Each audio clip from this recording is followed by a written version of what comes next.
Accounting is the process of recording financial transactions pertaining to a business.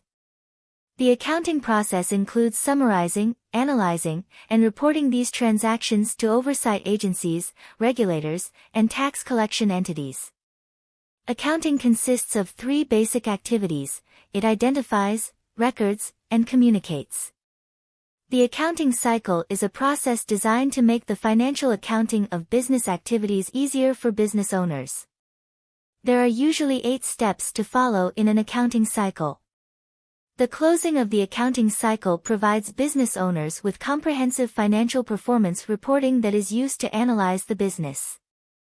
The 8 steps of the accounting cycle are as follows: identifying transactions, recording transactions in a journal, posting the unadjusted trial balance, the worksheet, adjusting journal entries, financial statements, and closing the books.